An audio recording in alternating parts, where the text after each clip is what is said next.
Very good afternoon, and thank you so much for inviting me here, Nandini ji and all the senior staff of IGNOU. Uh, and after listening to the Girishwar Mishra ji's very profound talk, I think that the subject of my talk follows quite easily from there. Um, I would like to today talk about the relevance of Savitri and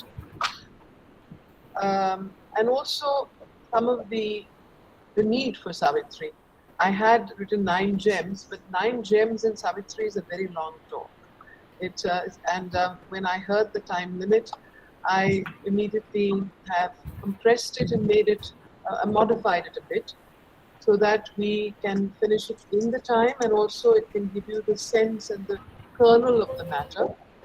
Of course, those who are interested in reading and knowing about the other gems in Savitri, there is a written and published article that I have called the 9 gems in Savitri. We can always send it to Nandini ji and she can pass it on. But today, I'd like to start with the words of the mother. When she talks about Savitri, she says, Savitri is a marvelous prophetic poem which will be humanity's guide towards the future realization.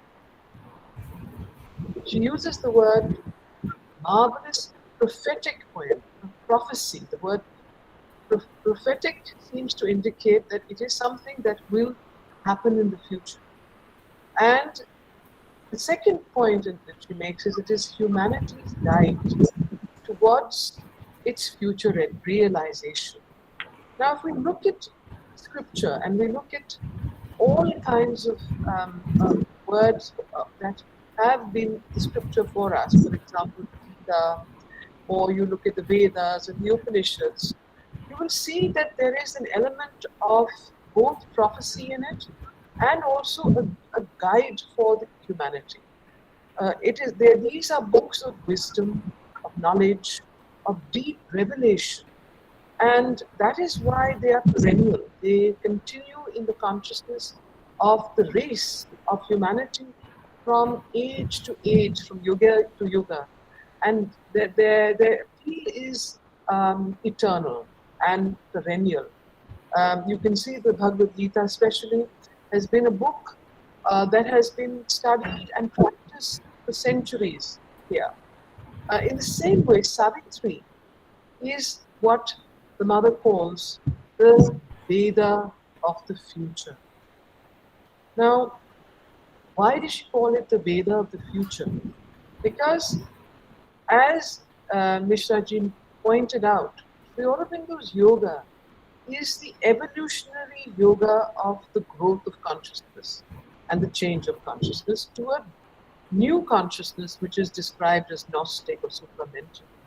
So it is the Veda of the future because it is a book that can be our guide and will be our guide for future generations towards what Sri Aurobindo life was dedicated to, and which is the establishment of the life divine on earth. This incredible synthesis of spirit and matter, of not leaving aside material reality, the world, and escaping into a spiritual oblivion or spiritual eternity. It is this life divine which he has spent his whole life bringing down and creating the possibility of, which is what is encapsulated in his work.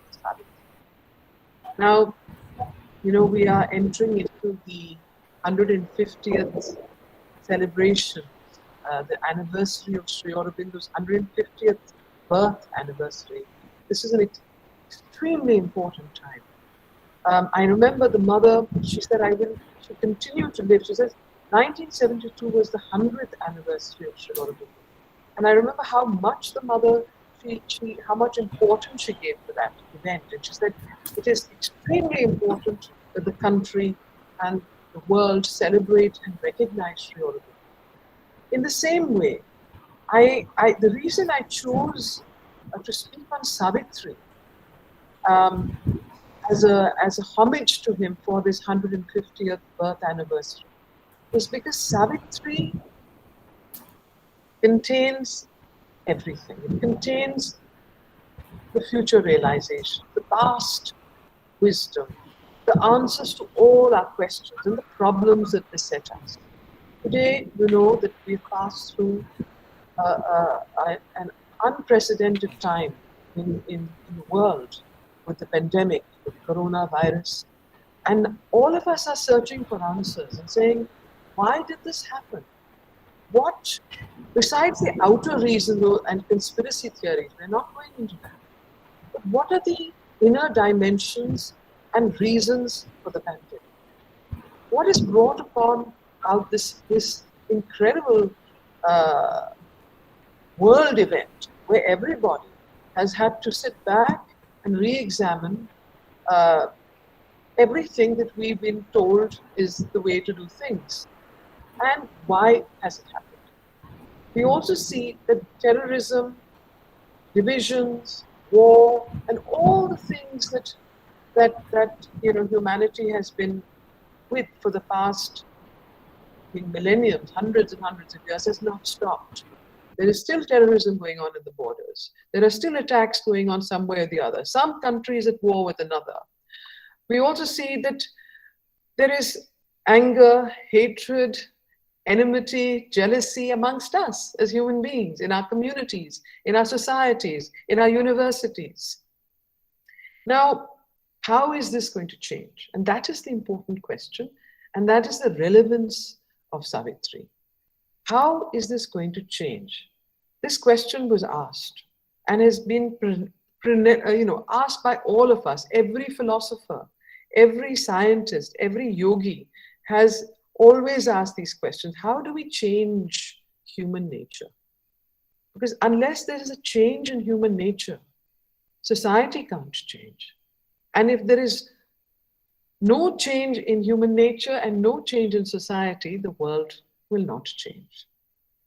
And here I come to the central purpose and need for Savitri.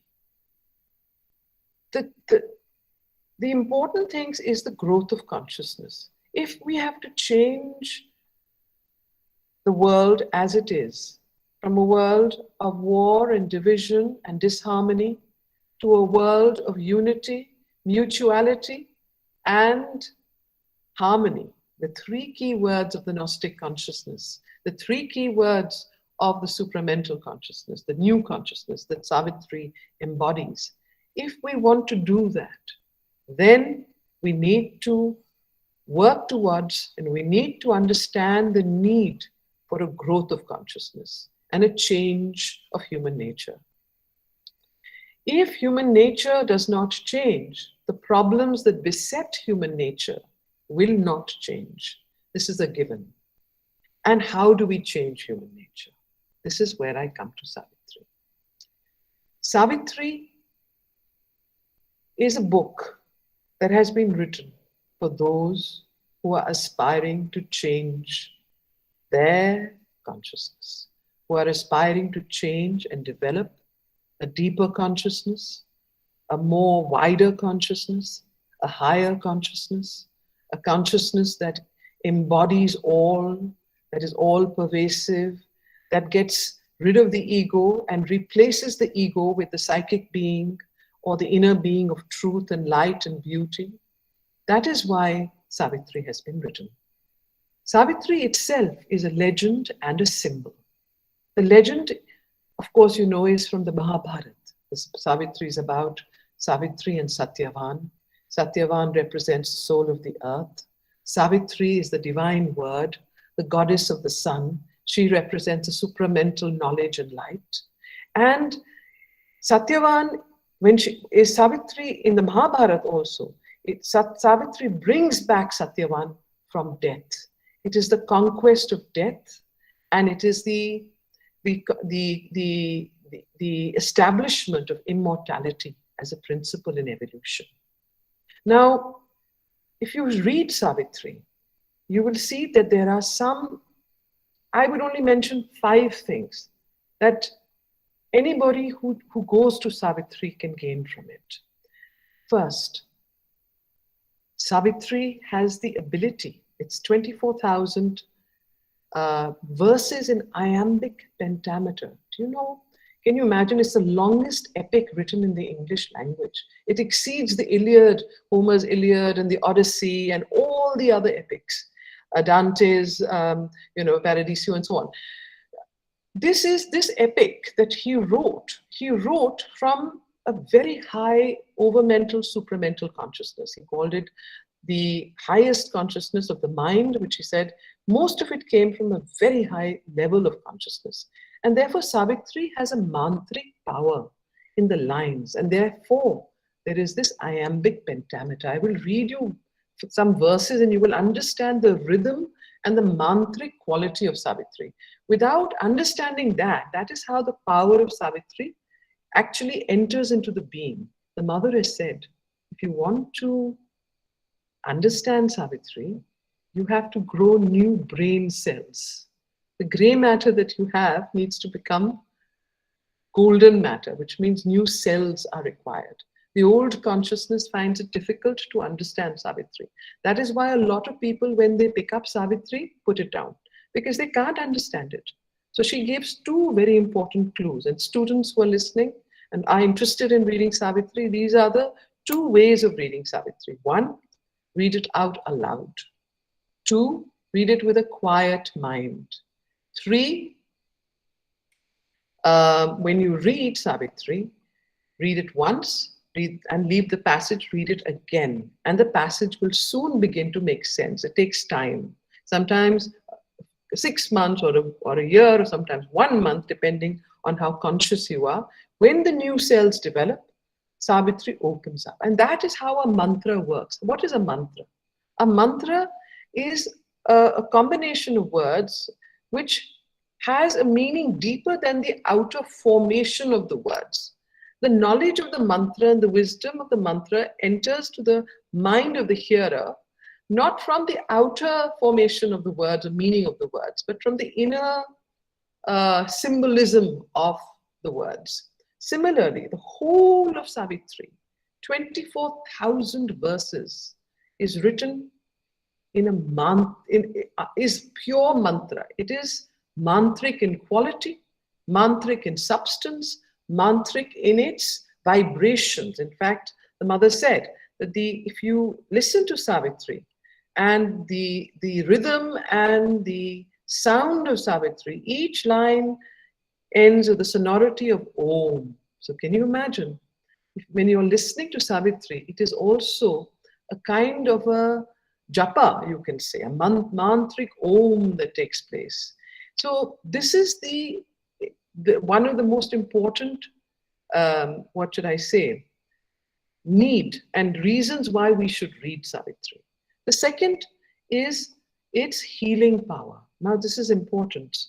We have gone through a terrible time of coronavirus and everybody is, is scared and there's fear and people don't know what to do, how to protect themselves.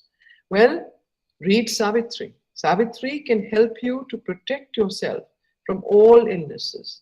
In fact, there was a time when I was at the ashram and I was reading Savitri, and I went to meet Amal Kiran, and he told me that, when he had a fracture, Amalda was a writer and a disciple of Sri Aurobindo, living at the time of Sri Aurobindo.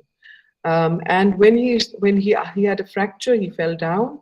He asked Sri Aurobindo, "Oh, you're writing from an over-mental consciousness. Is there any verse that can actually heal my physical fracture?" And Sri Aurobindo actually sent him that verse. He said, there are certain passages in Savitri that are so full of power, they can even heal physical deformities and physical fractures. So you can imagine on the mental level and the psychological level, how much power Savitri holds. The third gem of Savitri, or the third reason we need to read Savitri and the relevance of Savitri, is its fantastic exposition on the evolutionary need for pain. What is pain? Why do we experience pain? Why is there pain in this world? Pain is the hammer of the gods to chisel man to perfection. And why and when can pain turn to bliss? So all these questions are asked in Savitri. And Savitri has passages and passages explaining those. The fourth reason and the relevance of Savitri today is that Savitri presents a new prototype of the woman. Now you may know that the avataric tradition has been from Ramayana. The hero of all our epics have been men so far. Sri Ram has been the hero of Ramayana. He was an avatar. He brought to humanity the idea of the moral, the mental man, chaste in his ethics. Then came the Mahabharata, and in Mahabharata, the great protagonists of Mahabharata, Sri Krishna, the avatar, and Arjuna, the perfect disciple, who again represents the overmental idea of dharma and doing dharma. Whether it was Buddha or Christ or whoever it may be, the avatars or Muhammad, so far in all the epics, the avatars or the great beings, you can call them, have been men. Now here is a book that Sri Aurobindo writes, where the main protagonist is a woman. And who is she? She is an avatar. She is the embodiment of the Supreme Mother who has come down on earth in a human body. Here is an epic for the first time where Sri Aurobindo is pointing to the future. In fact, he even told the mother that for the new being, for the supramental Gnostic being, it is the woman who will first embody it. She will carry that power because she has the strength to be able to embody that consciousness.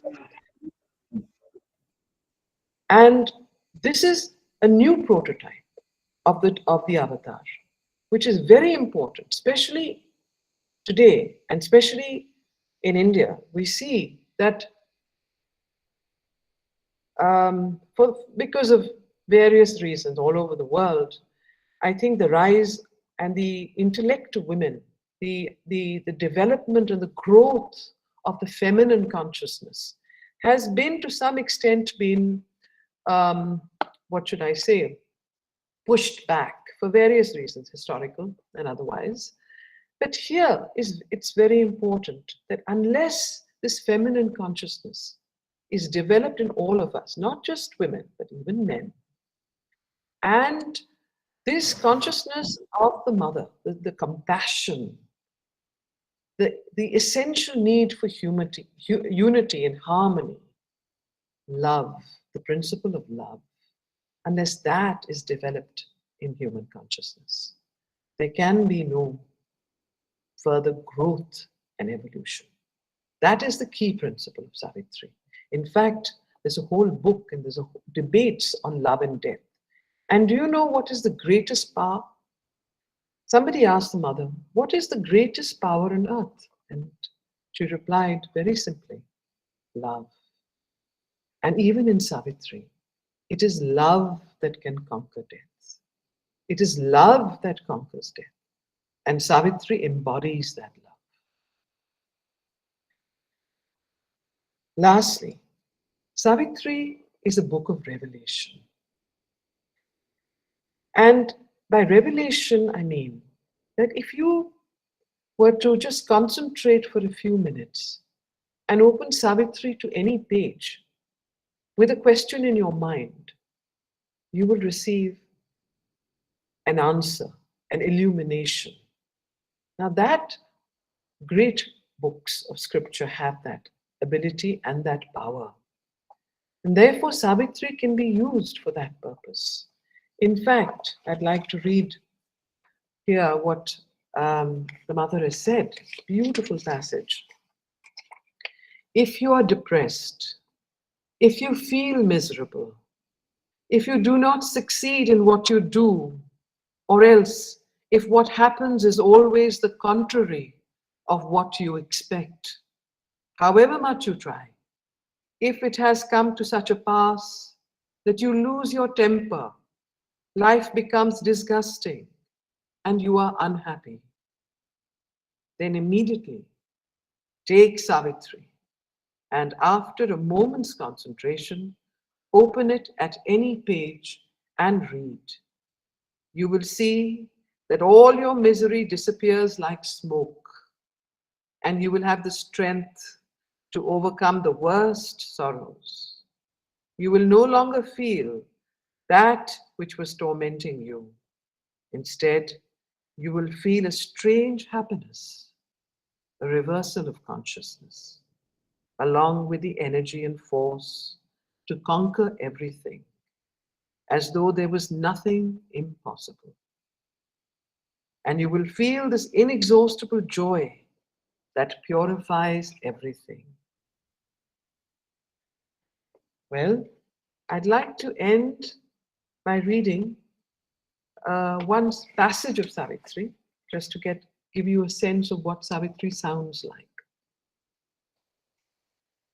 This is on mantra. As when the mantra sinks in yoga's ear, its message enters stirring the blind brain and keeps in the dim, ignorant cells its sound. The hearer understands a form of words, and musing on the index thought it holds, he strives to read it with the laboring mind, but finds bright hints, not the embodied truth. Then, falling silent in himself to know, he meets the deeper listening of his soul. The word repeats itself in rhythmic strains.